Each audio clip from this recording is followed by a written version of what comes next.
Hello everyone, welcome to my YouTube channel IGK free class. आज हम BEd के paper 1 जो फर्स्ट ईयर में है, बाल अवस्था एवं इसका विकास।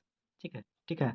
इसके इकाई 2 यूनिट 2 में जो है किशोरावस्था की विकास, उनके कुछ प्रश्नों पे चर्चा करेंगे जो आपके एग्जाम के लिए काफ़ी इंपॉर्टेंट हो जाएगा, क्योंकि एग्जाम नज़दीक आते जा रहा है। आप जितने अधिक से अधिक क्वेश्चनों का तैयारी यदि करके जाते हैं तो इन्हीं में से क्वेश्चन आ जाएगा। पहला चैप्टर से हम लगभग 6 क्वेश्चन बता चुके थे, जो कि था बाल अवस्था का विकास, जिससे 6 क्वेश्चन के आसपास हम बताए हुए थे। सारे काफ़ी बार रिपीटेड हुआ क्वेश्चन है और काफ़ी इंपॉर्टेंट है। यदि आप वो वीडियो नहीं देखे हैं तो डिस्क्रिप्शन में प्लेलिस्ट का लिंक दिया हुआ है, वहाँ से देख सकते हैं। देखिए, क्वेश्चन नंबर 1 और 2 इससे पहले वाली वीडियो में हम बता चुके थे। ठीक है, आज की वीडियो में हम क्वेश्चन नंबर 3 और 4 बताएंगे। देखिए, क्वेश्चन नंबर 3 है क्या? जीन पियाजे का संज्ञानात्मक विकास के सिद्धांत पर प्रकाश डालें। और क्वेश्चन नंबर 4 है, शिक्षक किशोरों के स्वास्थ्य विकास के लिए किन किन उपाय का प्रयोग कर सकते हैं। देखिए, ये क्वेश्चन जो है काफ़ी बार पूछा गया है। 2019-21 के का जो बीएड का टाइम पीरियड था, उसमें ये क्वेश्चन पूछा गया है। और 2018 में और 2020 में ये क्वेश्चन जो है, शिक्षक किशोरों के स्वास्थ्य विकास के लिए किन किन उपाय का प्रयोग कर सकते हैं, ये क्वेश्चन आया हुआ है। हो सकता है आने वाले एग्जाम में भी आपसे पूछ लिया जाए, तो आप इसका प्रिपरेशन अच्छे से करके जाएंगे तो यदि ये क्वेश्चन आते हैं तो आप इसे अच्छे से लिख पाइएगा। तो आइए देखते हैं इन दोनों क्वेश्चनों को। उससे पहले आप लोग से एक छोटा-सा रिक्वेस्ट है कि जो भी न्यू स्टूडेंट इस चैनल के साथ पहली बार जुड़े हैं, चैनल को ज़रूर सब्सक्राइब कर दें, वीडियो को लाइक कर दें। पूरा वीडियो देखने के बाद कमेंट ज़रूर करें कि कैसा लगा आपको यह वीडियो। आइए देखते हैं। देखिए, जीन पियाजे का संज्ञानात्मक विकास के सिद्धांत पर प्रकाश डालें। ये 2019-21 के टाइम पीरियड में पूछा गया था क्वेश्चन। देखिए, जीन पियाजे का जो है संज्ञानात्मक विकास का सिद्धांत पर प्रकाश डालने के लिए कहा जा रहा है ये प्रश्न। हम लॉन्ग टाइप से बताएँगे आपको, ताकि अच्छे से सब चीज़ क्लियर हो जाए। देखिए, संज्ञानात्मक विकास क्या होता है, पहले इसको समझिए। संज्ञानात्मक विकास वो होता है जब बालक अपनी भावनाओं को बोलकर, लिखकर प्रदर्शित करता है, तो वह संज्ञानात्मक विकास होता है बालकों में। तो जीन पियाजे का जो है संज्ञानात्मक विकास जो सिद्धांत दिया था, उस पे प्रकाश डालने के लिए कहा जा रहा है। तो आइए इसको देखते हैं विस्तार से। देखिए, जीन पियाजे, जिनका जन्म 1896 ईस्वी में हुआ था, इनकी मृत्यु जो है 1980 ईस्वी में हुआ था। ये जीन पियाजे थे एक स्विट्ज़रलैंड निवासी का मनोवैज्ञानिक अन्वेषण करने वाले विद्वानों में अग्रणी हैं। जीन पियाजे ने संज्ञान विकास का एक नवीन सिद्धांत प्रस्तुत किया है। उनके अनुसार संज्ञान विकास की अवधारणा आयु न होकर बालक द्वारा चाही गई अनुक्रिया से दूसरी अनुक्रिया तक पहुँचने की निश्चित प्रगति है। मतलब कि एक अवस्था से दूसरी अवस्था में जो पहुँचता है या सीखते हुए पहुँचता है, तो उसी का जो है जीन पियाजे अपना सिद्धांत इस पे दिया था। तो आइए आगे देखते हैं। देखिए, बालक बाद की अवस्था की क्रिया नीतियों को शुरू के स्तर की क्रिया नीतियों की उपलब्धि और उनके अभ्यास के बिना ग्रहण नहीं कर सकता है। मतलब कोई भी चीज़ बालक नया सीखना चाहता है, तो उनको बार-बार जो है अभ्यास करना चाहिए, ताकि वो नए तरीके से और अच्छे ढंग से कर सके। इस संबंध में आशबेल की टिप्पणी प्रस्तुत की जा सकती है। आशबेल ने भी इसके बारे में एक टिप्पणी दिया था, जो एक मनोवैज्ञानिक हैं। देखिए, यूँ तो जीन पियाजे ने जंतु विज्ञान में डॉक्टर की उपाधि प्राप्त की। सन 1920 में वे पेरिस की विनेट टेस्टिंग प्रयोगशाला के साथ जुड़ गए। बच्चों के साथ प्रेक्षण, विच्छेदन तथा प्रयोग जो है, देखिए प्रेक्षण क्या मतलब होता है? ये होता है एक तरह से देखना और या निगरानी रखना, कोई भी चीज़, कोई भी कार्य हो रहा है।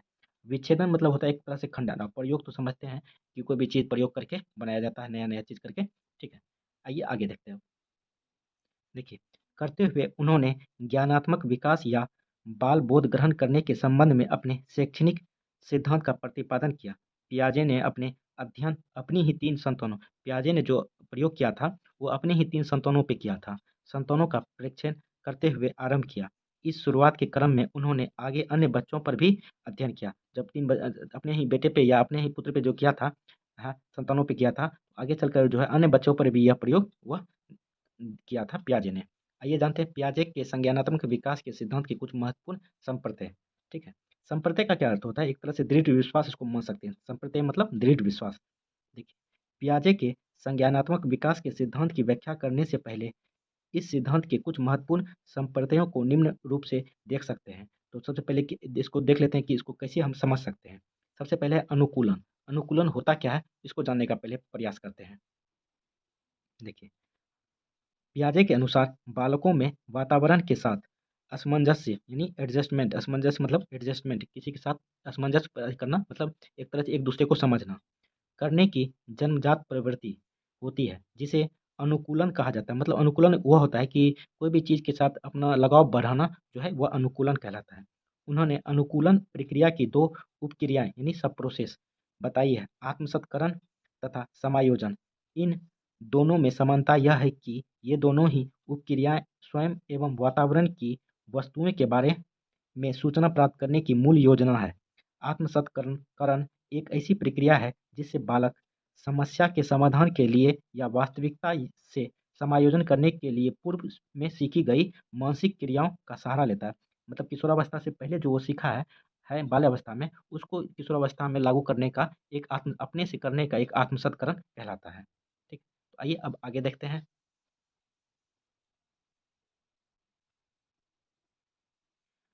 देखिए, जैसे यदि शिशु किसी वस्तु को उठाकर मुंह में रख लेता है, तो यह एक आत्मसत्करण का उदाहरण होगा, क्योंकि वह वस्तु को एक परिचित क्रिया अर्थात खाने की क्रिया के साथ आत्मसात कर रहा है। तो जब कोई बच्चा जो कोई भी चीज़ को उठा के मुंह में लेता है, तो वो सोचता है ये खाने वाला वस्तु है, ठीक है। कभी कभी ऐसा होता है कि वास्तविकता से असमंजस्य करने में पहले ही परिचित मानसिक प्रक्रिया या योजना से काम नहीं चलता है। ऐसी स्थिति में बालक अपनी योजना, संप्रदाय या व्यवहार में परिवर्तन लाता है। उसे लगता है कि जो कार्य हम कर रहे हैं वो सही ढंग से नहीं हो रहा है, तो उसमें कुछ परिवर्तन ला के उसको सही ढंग से करने का प्रयास करता है, ताकि वह एक नए वातावरण के साथ अनुकूलन कर सके। जैसे यदि कोई बालक जानता है कि कुत्ता क्या होता है, परंतु एक बिल्ली को देखकर जब वह अपने मानसिक संप्रदाय यानी मेंटल कॉन्सेप्ट में परिवर्तन कर बिल्ली की कुछ अलग विशेषताओं पर गौर करता है, तो यह समायोजन का उदाहरण होगा। आइए दूसरा पॉइंट देखते हैं, साम्य धरण क्या होता है। देखिए, साम्य इक्विलिब्रियम साम्य धरण का संप्रत्यय अनुकूलन के संप्रत्यय से मिलता जुलता है। साम्य धरण एक ऐसी प्रक्रिया है जिसके द्वारा बालक आत्मसत्करण तथा समायोजन की प्रक्रियाओं के बीच एक संतुलन कायम करता है। क्या क्या आत्मसत्करण और समायोजन के बीच की जो संतुलन होता है उसको कायम करना चाहता है बालक। इस तरह से साम्य धरण एक एक तरह के आत्मनियंत्रण यानी सेल्फ रेगुलेटरी प्रक्रिया है। पियाजे का कहना था कि जब बालक के सामने ऐसी परिस्थिति या समस्या आती है जिसका उसे कभी अनुभव नहीं हुआ था, तो इससे उसमें एक तरह का संज्ञानात्मक असंतुलन उत्पन्न होता है, जिसे दूर करने के लिए या जिसे संतुलन लाने के लिए वह आत्मसत्करण या समायोजन या दोनों ही प्रक्रियाएं करना प्रारंभ कर देता है। तीसरा पॉइंट देखते हैं, संरक्षण। संरक्षण क्या होता है? कंजर्वेशन। पियाजे के सिद्धांत में यह महत्वपूर्ण संप्रत्यय है। संरक्षण से तात्पर्य वातावरण में परिवर्तन और स्थिरता दोनों को पहचानने एवं समझने की क्षमता। ठीक है, आगे देखते हैं। तथा किसी वस्तु के रूप रंग में परिवर्तन को उस वस्तु के तत्व यानी सब्सटेंस में परिवर्तन से अलग करने की क्षमता से होता है। पियाजे के सिद्धांत का यह एक ऐसा संप्रत्यय है जिस पर मनोवैज्ञानिकों ने सबसे अधिक शोध किया है। चौथा पॉइंट है संज्ञानात्मक संरचना। देखिए, किसी बालक का मानसिक संगठन या मानसिक क्षमताओं के सेट को संज्ञानात्मक संरचना कहा जाता है। इसमें एक थे मनोवैज्ञानिक रिली, लेविस तथा टेनर के अनुसार जो है बालक के मानसिक संगठन या क्षमताओं को ही संज्ञानात्मक संरचना कहा जाता है। इसने किसने कहा था? रिली, लेविस और टेनर। ठीक है, जब भी आप एग्जाम में क्वेश्चन में लिखिएगा आंसर में, तो इन सब मनोवैज्ञानिकों का जो है आप एक नोट डाउन करके लिख लीजिएगा, ताकि अच्छा नंबर आएगा आपको। ठीक है, आइए पांचवा पॉइंट देखते हैं, मानसिक सक्रिया यानी मेंटल ऑपरेशंस किस तरह से किया था पियाजे ने। देखिए, जब भी बालक किसी समस्या के समाधान पर चिंतन करता है, वह मानसिक संक्रिया करता करते समझा जाता है। अतः पियाजे के सिद्धांत में मानसिक संक्रिया चिंतन का एक प्रमुख साधन है। इस तरह कहा जा सकता है कि संज्ञानात्मक संरचना की संक्रियता ही मानसिक संक्रिय संक्रिया है।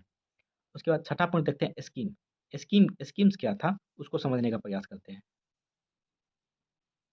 देखिए, व्यवहारों के संगठित पैटर्न यानी ऑर्गेनाइज्ड पैटर्न को जिसे आसानी से दोहराया जा सकता है। जैसे बालक स्कूल जाने, देखिए स्कीम एक तरह से हुआ कि जो रिपीटेड हो रहा है, जैसे बालक स्कूल जाता है, ड्रेस पहनता है, जो रूटीन के अनुसार किताब लेता है बैग में, इसी को स्कीम्स कहा जाता है। ठीक है, आप समझ लीजिए, मोटा मोटी इसी को कहा जाता है। जैसे उसको आप कैसे लिखिएगा उसको बताते हैं। जैसे बालक स्कूल जाने के लिए जब अपना किताब कॉपी वर्ग रूटीन के अनुसार होता है, स्कूल ड्रेस पहनता है, जूता पहनता है, तब व्यवहार की ये सभी संगठित पैटर्न को स्कीम्स कहा जाता है। स्कीम्स का संबंध मानसिक संक्रिया से स्पष्ट है। स्कीम्स मानसिक संक्रिया का अभिव्यक्त रूप है। एक होता है स्कीमा। स्कीमा क्या होता है उसको समझते हैं पहले। तो देखिए, स्कीमा स्कीमा स्कीम से बिल्कुल अलग संप्रदाय, मतलब स्कीमा और स्कीम दोनों अलग अलग चीज़ है। पियाजे का स्कीमा से तात्पर्य एक ऐसी मानसिक संरचना से होता है जिसका सामान्यकरण किया जा सके। स्कीमा इस तरह मानसिक संक्रिया तथा संज्ञानात्मक संरचना से काफ़ी संबंधित संप्रदाय है। 8वां पॉइंट देखते हैं विकेंद्रण। विकेंद्रण क्या होता है उसको समझते हैं। देखिए, पियाजे के अनुसार विकेंद्रण से तात्पर्य किसी वस्तु या चीज़ के बारे में वस्तुनिष्ठ या वास्तविक ढंग से सोचने की क्षमता से होता है। कोई भी वस्तु देखा बच्चा तो उसके बारे में जानने या सोचने का जो होता है वही उसी को विकेंद्रीकरण कहलाता है, विकेंद्रण कहलाता है। इनका कहना था कि 3-4 महीने की उम्र के बालक में ऐसी क्षमता नहीं होती है, बल्कि वह किसी वस्तु या चीज़ें के बारे में आत्मकेंद्रित ढंग से सोचता है। परंतु कुछ उम्र बिताने पर जैसे जब वह 23-24 महीने का हो जाता है, तो उसमें वस्तु या चीज़ के बारे में वास्तविक ढंग से या वस्तुनिष्ठ ढंग से सोचने की क्षमता विकसित हो जाती है। आइए आगे देखते हैं। आइए अब नेक्स्ट प्रश्न देखते हैं जो आपको हम बताए थे। देखिए, काफ़ी अच्छा प्रश्न है। नेक्स्ट प्रश्न ये 2018-20 वाले सेशन में ये क्वेश्चन पूछा गया था। देखिए, शिक्षक किशोरों के स्वास्थ्य विकास के लिए किन उपाय का प्रयोग कर सकते हैं? मतलब कि जो किशोरावस्था जो है, यह इसमें शिक्षक की क्या भूमिका रहती है कि उनका एक तरह से सही तरीका से विकास हो किशोरों का। देखिए, किशोरावस्था जो है इसका टाइम पीरियड है 13 से 18 वर्ष, इसे ध्यान में रखिएगा मोटा-मोटी, ये सभी जानता है ये चीज़। तो आइए देखते हैं शिक्षक की क्या भूमिका रहती है कि किशोरों में कि उसका किस तरह से एक सही ढंग से विकास हो सके। देखिए, समस्याओं के समाधान में शिक्षक, परिवार एवं समुदाय की भूमिका जो है एक अहम भूमिका होती है। ठीक है? देखिए, समस्याओं एवं मुद्दों मुद्दों के समाधान में शिक्षक, परिवार एवं समुदाय की भूमिका निम्नलिखित है। तो आइए देखते हैं इसकी क्या-क्या भूमिका निभाते हैं किशोरावस्था में उसके उसके विकास के लिए। देखिए, किशोर से संबंधित समस्याओं एवं मुद्दों के समाधान में शिक्षक की भूमिका जो है अहम होती है। देखिए, किशोर से संबंधित मुद्दों के समाधान में शिक्षक महत्वपूर्ण भूमिका निभाता है, जो इस प्रकार है। आइए देखते हैं।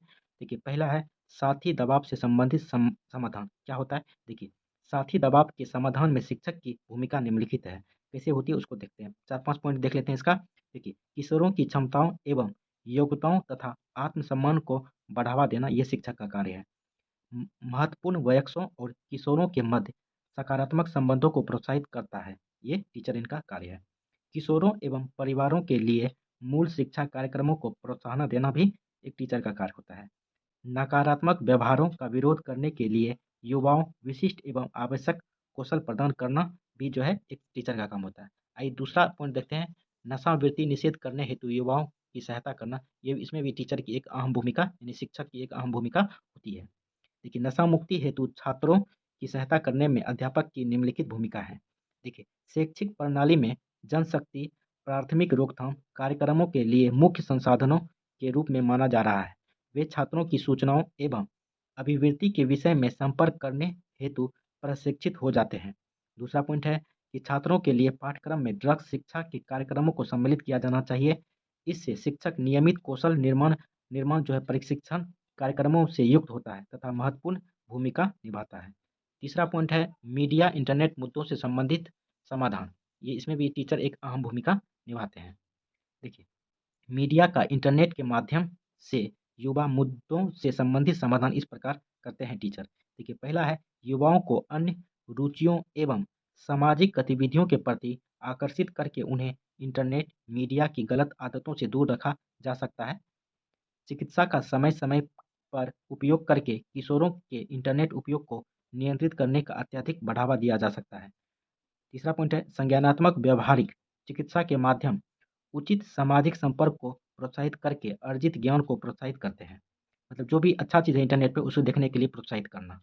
उसके बाद मीडिया साक्षरता प्रशिक्षण के माध्यम को किशोरों के लिए अच्छा विकल्प बनाए जाने की आवश्यकता है। चौथा पॉइंट है अवसादग्रस्त बालकों की समस्या का समाधान किस तरह से टीचर करते हैं।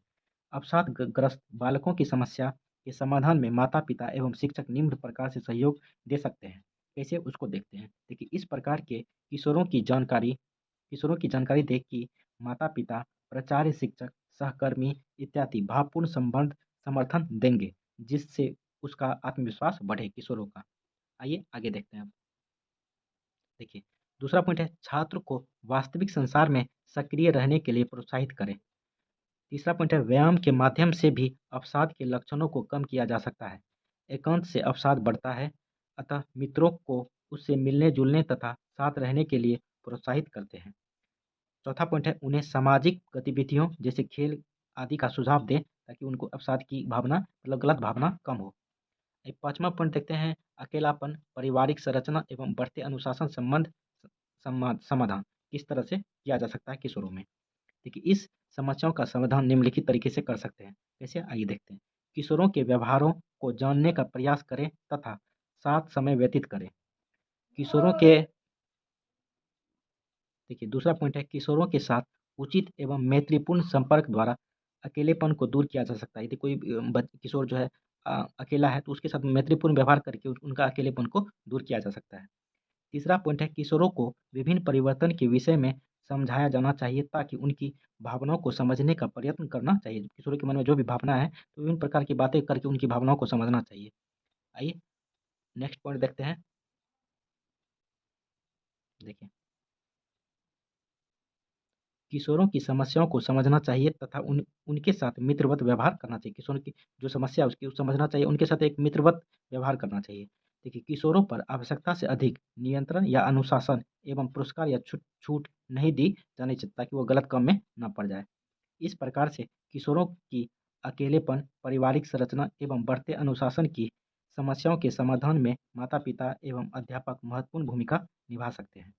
अब आइए समझते हैं कि किशोर से संबंधित समस्याओं एवं मुद्दों के समाधान में परिवार की क्या भूमिका होती है, उसको भी जानने का प्रयास कर लेते हैं। देखिए,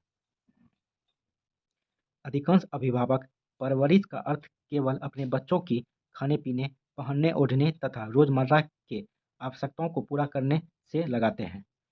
अभिभावकों का प्रमुख दायित्व होता है कि वह अपने बच्चों को अच्छा वातावरण एवं पालन-पोषण करना अर्थात सुख-शांति से पूर्ण वातावरण प्रदान करना है। अभिभावकों द्वारा बच्चों की परवरिश कैसी होनी चाहिए, इसे निम्नलिखित बिंदुओं के आधार पर समझाया गया है। देखिए, पहली है अच्छी परिस्थितियों का निर्माण करना। ये भी एक तरह से किशोरों में एक अच्छा भावना पैदा करते हैं।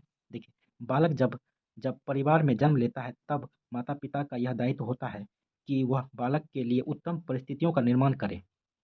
जब बालक की परवरिश उचित एवं उत्तम वातावरण में होता है, तो उसके उत्तम मस्तिष्क एवं स्वास्थ्य का विकास होता है।